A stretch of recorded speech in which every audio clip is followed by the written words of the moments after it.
Students, मैं doctor Vaishali Devpura BA final year के students को इंटरनेशनल रिलेशंस का जो सेकंड पेपर है उसके संदर्भ में संबोधित करते हुए साम्यवादी चीन की विदेश नीति को बच्चों के साथ डिस्कस कर रही हूँ।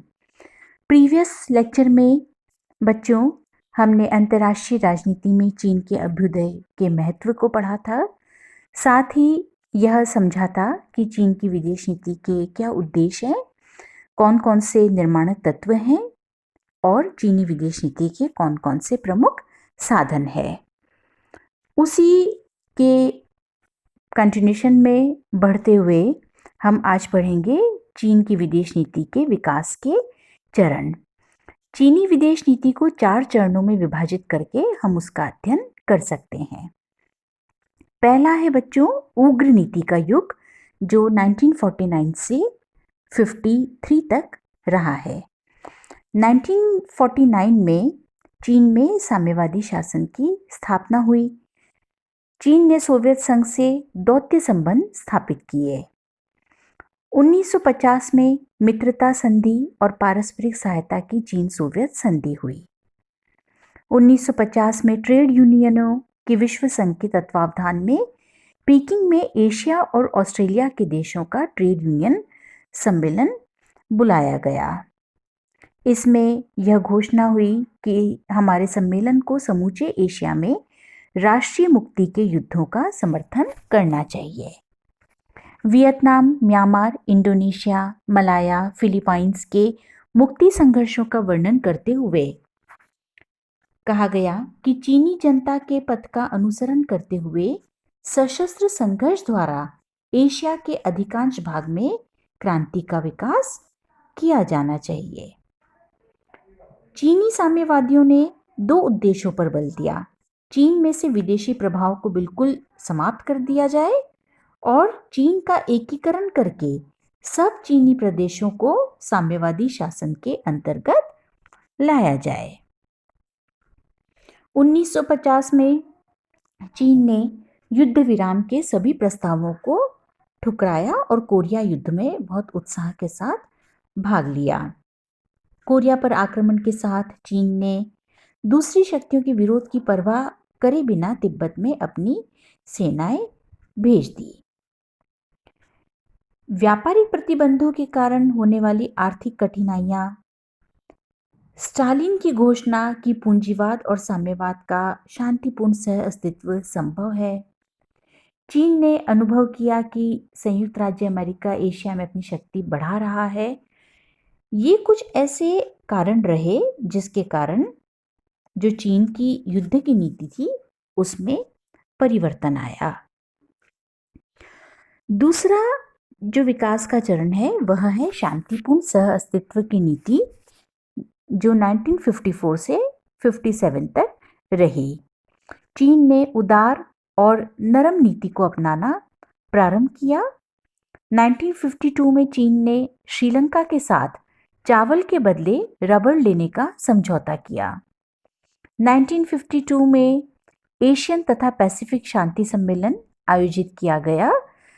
संयुक्त राष्ट्र संघ से अनुरोध किया गया कि वह वियतनाम, मलाया तथा अन्य देशों में युद्ध समाप्त करके संधि वार्ता तथा न्यायपूर्ण समझौता करवाए।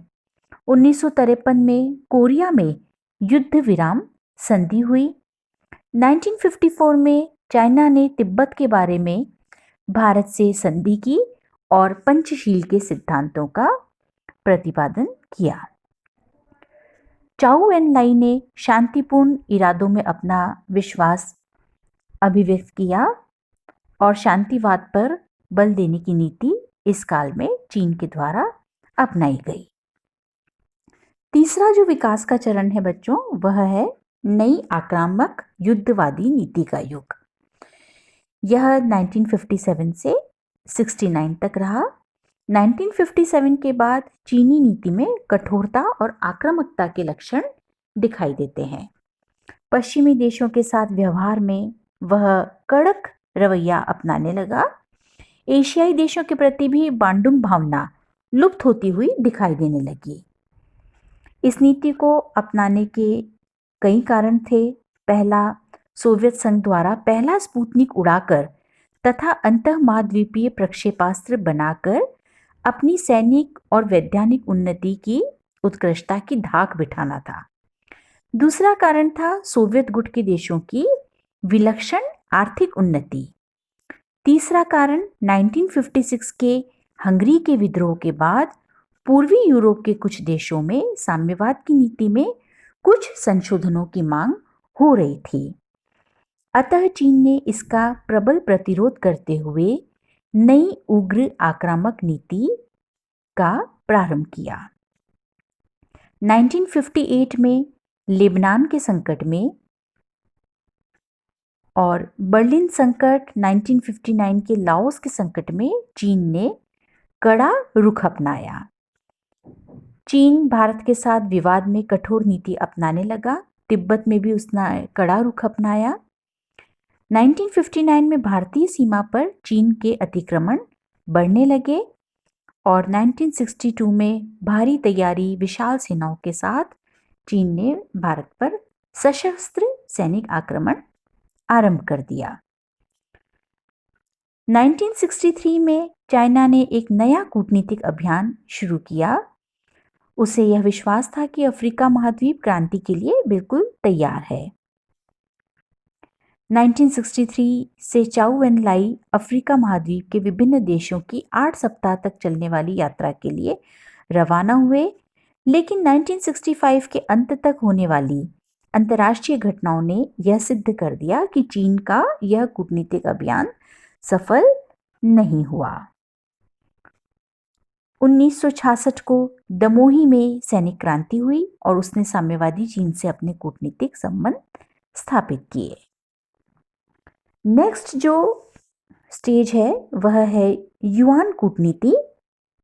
यह 1969 के बाद प्रारंभ हुई। कुछ परिवर्तन हुआ चीन की विदेश नीति में। 1968 में सोवियत संघ द्वारा चेकोस्लोवाकिया पर आक्रमण और 1969 में सोवियत संघ के द्वारा सशस्त्र संघर्ष के बाद चीन ने सोवियत रूस को अपना प्रधान शत्रु समझने और इससे रक्षा के लिए अमेरिका को अपना मित्र बनाने सोवियत संघ के समर्थक लिन पियाओ जैसे नेताओं का सफाया करने की नीति अपनाई। व्यवहारिकता और वास्तविकता की जो विशेषताएं अपनाने का प्रयास किया गया। अमेरिका जैसे गैर साम्यवादी देशों से संबंध बनाना, तोड़फोड़ की नीति को छोड़ना, तटस्थ देशों को मित्र बनाना और उनमें अपना प्रभाव बढ़ाने के लिए बड़े पैमाने पर आर्थिक सहायता देने की नीति अपनाने की कोशिशें की गई। अमेरिका की डॉलर कूटनीति की तरह चीन ने अपनी मुद्रा युआन के रूप में दूसरे देशों को भारी मात्रा में आर्थिक सहायता देना शुरू किया। इसे ही युआन डिप्लोमेसी या युआन कूटनीति कहते हैं। बड़ी मात्रा में सहायता देने के प्रयास चीन के द्वारा किए गए। इस तरह गोलियों और बंदूकों की पुरानी नीति के स्थान पर सहायता और व्यापार की नई नीति अपनाई गई। चीन ने विभिन्न देशों के साथ संवाद प्रारंभ किया। 1971 में अमेरिकी विदेश सचिव हेनरी किसिंजर ने, 1972 में प्रेसिडेंट निक्सन ने चाइना की यात्रा की। 1971 में चाइना यूएनओ का सदस्य बना। आपसी देशों से संवाद और 1979 में अमेरिका चीन में व्यापारिक, सांस्कृतिक और वैज्ञानिक समझौते भी हुए। चीन और जापान में व्यापारिक समझौता हुआ। अफ्रीका में चीन ने 1976 को दुरू रेल मार्ग पूरा करके जाम्बिया और तंजानिया की जनता को समर्पित कर दिया। 1979 में भारत के विदेश मंत्री वाजपेयी ने चीन की यात्रा की। विश्व में सोवियत विस्तारवाद को रोकने के लिए चीन ने अमेरिका के साथ 1971 में एक समझौता किया। 1978 के वियतनाम चीन तनाव और 1979 के चीन वियतनाम युद्ध ने चीन को यह भी एहसास कराया कि समानता के आधार पर ही राष्ट्रों के संबंधों को बनाए रखा जा सकता है, राजनीतिक या सैनिक दबाव के द्वारा नहीं।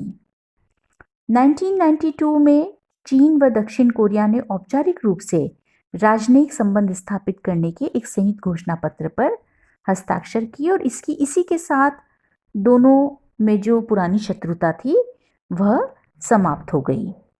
रूस के राष्ट्रपति येल्सिन ने 1992 में चीन की यात्रा करी।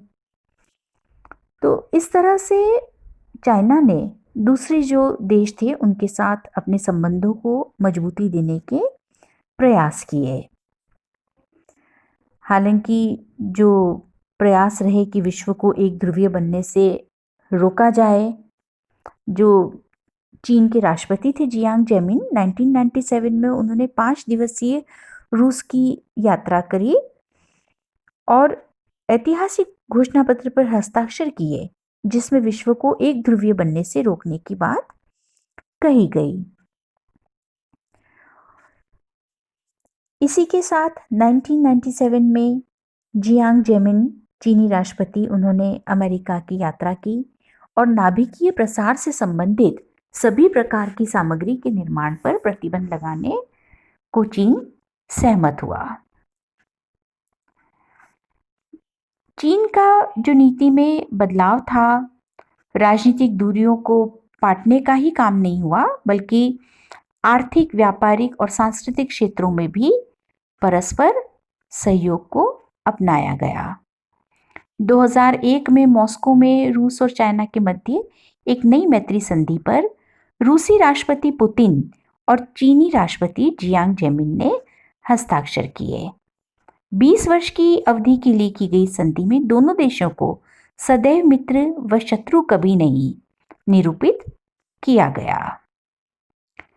चीन और भारत के पारस्परिक संबंधों में भी निकटता आई। तो इस प्रकार से जो चाइना है, चाइना आज एक महाशक्ति है। चाइना अपना एक महत्वपूर्ण स्थान समूचे विश्व में रखता है। चाइना का अपना एक महत्व है और जो भी महाशक्तियां हैं, जो भी अन्य देश हैं विश्व के, उन सब की नज़रें चाइना पर रहती है।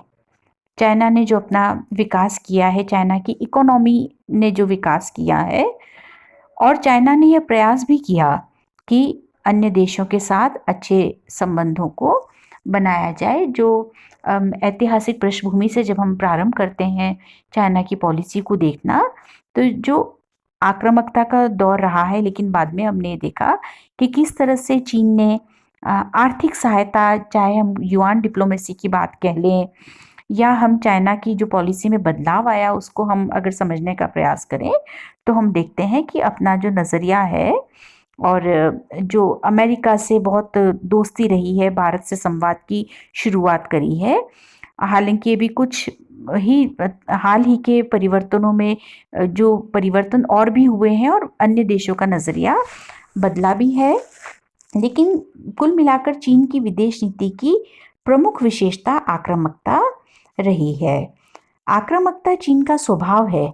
आक्रामकता का मतलब प्रहार या हमला ही नहीं, किसी न किसी तरीके से दूसरे देशों या अपने देश में भी इसी तरह की स्थितियां पैदा करने की कोशिश करना है जिनसे तनाव बनता और बढ़ता है। तो चाइना का बहुत एक इम्पॉर्टेंट वो रहता है, चाइना की पॉलिसी में एक इंटरेस्ट रहता है पढ़ने में और उसके बारे में जानने में, क्योंकि चीन की विदेश नीति एक बदलाव के मार्ग पर रही है। कुछ न कुछ आमूल-चूल परिवर्तन चाइना की विदेश नीति में आते रहे हैं। 1970 के बाद चीनी साम्यवादी दल ने पहले माओ की सांस्कृतिक क्रांति, बाद में धीरे धीरे मार्क्सवाद, लेनिनवाद से भी प्रस्थान करना प्रारंभ किया। उसके बाद अर्थव्यवस्था की नीतियों को क्रियान्वित किया और चाइना ने अपना जो विकास किया है, बहुराष्ट्रीय विदेशी निगमों को, उनकी तकनीक को बड़े क्षेत्र में स्वीकार किया और मार्केट ओरिएंटेड इकोनॉमी को भी चाइना ने डेवलप किया है। सैनिक बजट में कटौती की और आर्थिक आधार पर ध्यान केंद्रित करके चीन ने अपने स्रोतों को आर्थिक विकास पर सर्वाधिक केंद्रित किया है और चाइना का यह प्रयास रहा है कि वह एक स्थायी शक्ति के रूप में उभर कर आगे आए। आधुनिक विज्ञान और तकनीक के क्षेत्र में चाइना ने बहुत तरक्की की है, भारी आयात किया और बहुत जो 1978 के बाद कई विद्यार्थी चाइना से विज्ञान और तकनीकी शिक्षा के लिए पश्चिमी देशों में भेजे गए। तो चाइना की जो पॉलिसी है बदलाव के मार्ग पर रही है और अपने क्रांतिकारी और आक्रामक रवैये के बाद चीन ने अपने पड़ोसियों के साथ संबंध सुधारने की नीति अपनाई थी। एशियाई देश विशेषकर इंडोनेशिया के साथ कूटनीतिक संबंध सुधारने के साथ चीन ने पड़ोसी राष्ट्रों के आंतरिक मामलों में दखल न देने की नीति अपनाई और भारत के साथ चीन का संवाद भी प्रारंभ हुआ था। कश्मीर के प्रश्न पर भी चीन का विश्व के अन्य देशों की तरह यही कहना था कि दोनों देशों को सीधे बातचीत करनी चाहिए। तो इस तरह से जो चीन की नीति है, चीन की जो यात्रा है, वह उसमें कई विवाद भी रहे, कई उतार चढ़ाव भी रहे और चाइना की पॉलिसी में समय समय पर हमको परिवर्तन दिखाई देता है। आज अंतर्राष्ट्रीय परिदृश्य कुछ बदलावा है, नई तरह की समस्याएं हैं और चीन का एक नया दृष्टिकोण है और अन्य देशों का भी चाइना के प्रति एक अलग सा रुख है और सभी की दृष्टि रहती है कि चीन का जो भी, अगर चीन चाइना की कोई भी हरकत रहती है तो समूचे विश्व में वह चर्चा का विषय बनता है।